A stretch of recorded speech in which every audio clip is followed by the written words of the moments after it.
Hi, everyone. Thanks for tuning in this week for our teacher tidbit. Now, I'm going to be going over one part of an online platform called Freckle. And if you are a Freckle lover out there, I really hope that you are using these inquiry-based lessons. If not, you're going to love them. Now, hopefully you were able to watch my overview of the Freckle platform, especially if you're new to Freckle. If not, I will make sure to link it in the comment section on this video.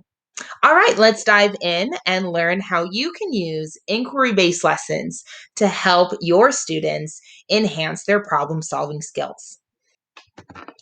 So here we are in my sample class of Freckle, and I want to point out where you find these lessons. So I went ahead and clicked on math, and you can see it's just a drop down, and I went to content.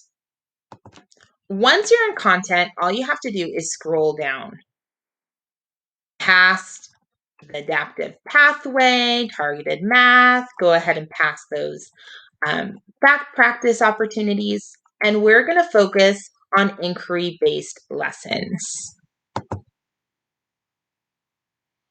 Now, it's really easy to find the lesson you're seeking. You're just going to go ahead and click on whatever grade level you would like. I'm going to focus on 5th grade. And then it actually is separated into the different standards and domains. So what I really like about these lessons is, one, they are challenging.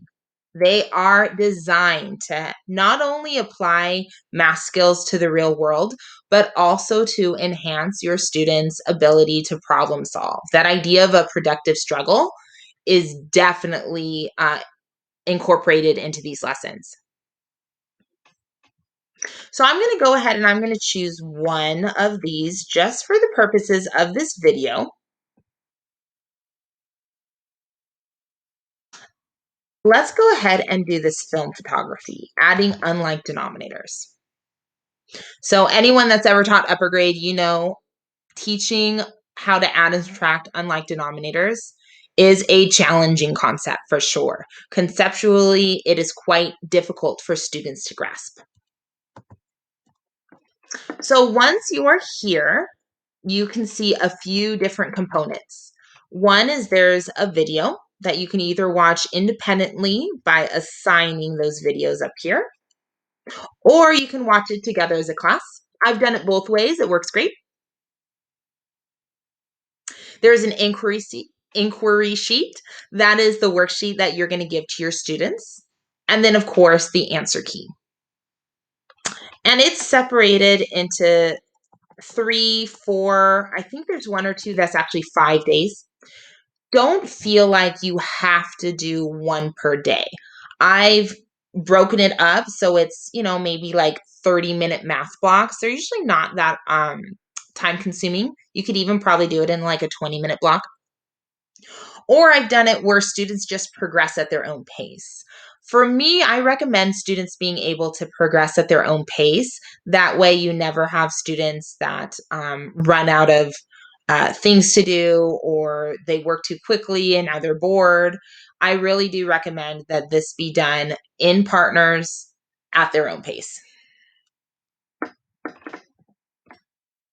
I'm going to go ahead and open up this lesson. And you can see it's actually designed as a complete lesson. So there's a review of a previous skill that had been taught. And then this is the heart of the actual resource. This is the video. Now I'm not going to play it for you, but just know it's here for you.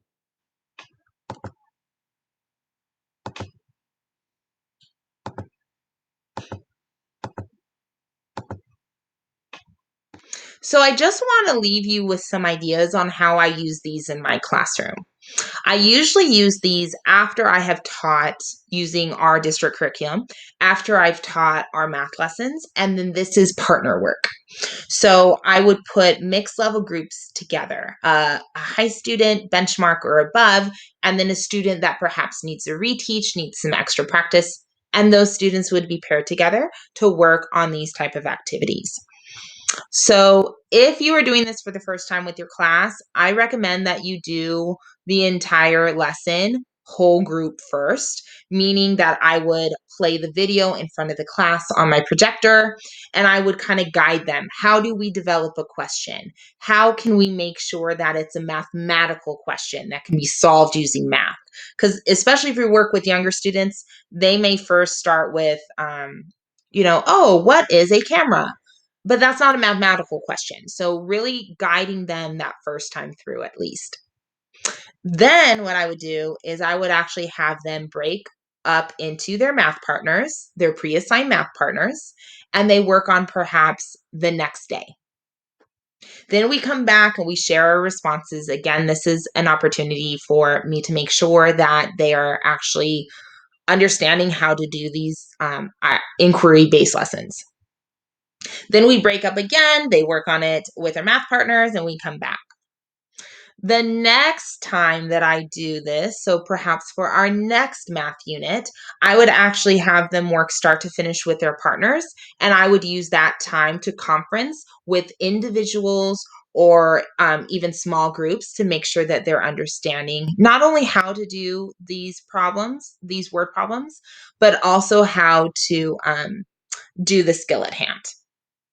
Now, another idea I want to throw out just before letting you go for this week, another idea that I want to throw out is you can also use that conference time to reteach. So, to help your intervention students or the ones that haven't quite mastered that skill yet, it's a great opportunity to do some intervention lessons.